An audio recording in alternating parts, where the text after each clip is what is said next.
அஸ்ஸலாமு அலைக்கும். Hi my TV families. என்னுடைய ஹஸ்பண்ட் வந்து இந்த சூப் மாதிரி பண்ண சொன்னார் ஃப்ரெண்ட்ஸ். எலும்பு கறி வச்சு நான் என்ன சொன்னேன்னா, சூப் மாதிரி செஞ்சோன்னா நம்மளுக்கு வந்து அப்போவே குடிச்சிட்டு இப்போ சால்னாக்கு வேற பார்க்க வேண்டியதாக இருக்கும். அதனால் நான் இந்த எலும்பு கறி வச்சு ஒரு சால்னா மாதிரி பண்ணுறேங்க அப்படின்னு சொல்லி நான் ஸ்டார்ட் பண்ணேன் ஃப்ரெண்ட்ஸ். ஒரு குக்கரில் ஆயில் போட்டுட்டு வெங்காயம் எல்லாம் நல்லா வதக்கிட்டு இஞ்சி பூண்டு எல்லாமே நான் ஆட் பண்ணிவிட்டு வாஷ் பண்ணி வச்சுருந்தேன். இந்த மட்டன் எலும்பு கறி மாதிரி சேர்ந்த மாதிரி நம்ம செஞ்சோன்னா நல்லா டேஸ்ட்டாக இருக்கும். பசங்களுக்கும் நல்லா ஸ்ட்ரென்த்து. நீங்களும் செஞ்சு கொடுங்க இந்த மாதிரி.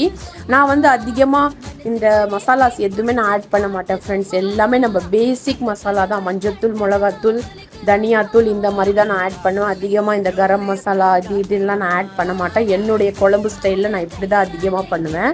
இது எல்லாம் சேர்த்துட்டு அதுக்கப்புறமா ஒரு 2 தக்காளி போடுறேன். எப்படியும் நம்ம வேக வைக்க போகிறோம் இல்லையா, அதுலேயே நல்லா மசிஞ்சிடும்.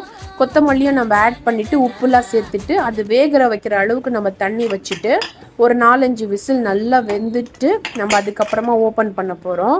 இப்போ வந்து நம்மளுக்கு நல்லா வெந்து வந்துடுச்சு. செக் பண்ணிக்கோங்க பார்த்துட்டு. அதுக்கப்புறமா இதில் வந்து நம்மளுக்கு சால்னா மாதிரி வேணும்னா ஏதாச்சும் ஒரு வெஜிடபிள் போட்டால் நல்லாயிருக்கும். நான் வந்து உருளைக்கிழங்கு ஆட் பண்ணுறேன். நீங்கள் என்ன வேணுமோ நீங்கள் வந்து உங்களுக்கு பிடிச்ச வெஜிடபிள் நீங்கள் ஆட் பண்ணிக்கலாம்.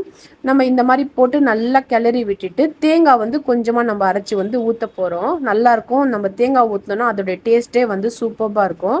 அதுக்கப்புறமா கொஞ்சம் கொத்தமல்லி தழை போட்டுட்டு நம்ம க்ளோஸ் பண்ணிவிட்டு ஒரு 2 விசில் வச்சு எடுத்தோன்னா பர்ஃபெக்டாக உருளைக்கிழங்கு தேங்காய் எல்லாமே கலந்து ஒரு சேர சூப்பராக நம்மளுக்கு வந்து ரெடி ஆகிடும். இதே உங்களுக்கு வந்து குருமா ஸ்டைலில் வேணும்னா நீங்கள் காரம்லாம் கம்மி பண்ணிவிட்டு சோம்பு கொஞ்சம் கசகசா முந்திரி சேர்த்தா கூட சூப்பராக இருக்கும். குருமா டேஸ்ட்டு அல்டிமேட்டாக இருக்கும். இந்த மாதிரி சால்னா செய்யும் போது தோசை, இட்லி, இடியாப்பம், ரைஸ் எல்லாத்துக்கும் சூப்பராக இருக்கும். கண்டிப்பாக ட்ரை பண்ணிவிட்டு எனக்கு எப்படி இருந்துச்சுன்னு கமெண்ட்ஸில் சொல்லுங்கள். சால்னா செம்ம டேஸ்ட்டாக வந்துருந்துச்சு ஃப்ரெண்ட்ஸ். எங்களுக்குலாம் ரொம்ப பிடிச்சிருந்துச்சு. நீங்கள் வந்து செஞ்சு பார்த்துட்டு சொல்லுங்கள். பாய்.